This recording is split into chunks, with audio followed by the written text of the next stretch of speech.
Bank വിളിക്കുന്ന സമയത്ത് ചുരുങ്ങിയത് 5 സുന്നത്തുകൾ നമുക്ക് നേടിയെടുക്കാൻ പറ്റും. 5 സുന്നത്തൊക്കെ ഒരു ബാങ്കിന്റെ ഇടയിൽ. ഒന്ന്, റസൂൽ സല്ലല്ലാഹു അലൈഹി വസല്ലം പഠിപ്പിച്ചു ബാങ്കിന്റേതായ പദങ്ങൾ അതുപോലെ ആവർത്തിച്ച് നമ്മളും പറയാം. ഉണ്ടാതിരുന്ന് അതേ വാക്കുകൾ ആവർത്തിച്ച് പറയാ. ഹയ്യാല സ്വലാ ഹയ്യാലൽ ഫലാഹ് എന്ന് കേൾക്കുമ്പോ ലാ ഹൗല വലാ ഖുവത ഇല്ലാ ബില്ലാഹ് ഒരു സുന്നത്ത് കിട്ടി. രണ്ടാമത്തെ സുന്നത്ത് അസ്സലാത്തു അലൻ നബി സല്ലല്ലാഹു അലൈഹി വസല്ലം.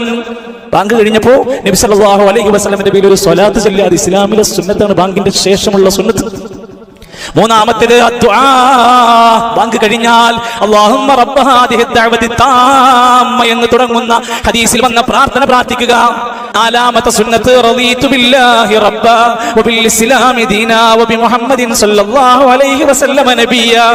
5 തന്റെ ആവശ്യങ്ങൾക്ക് ഉത്തരം കിട്ടാൻ കൊതിക്കുന്ന പ്രാർത്ഥനകൾ വേണോ?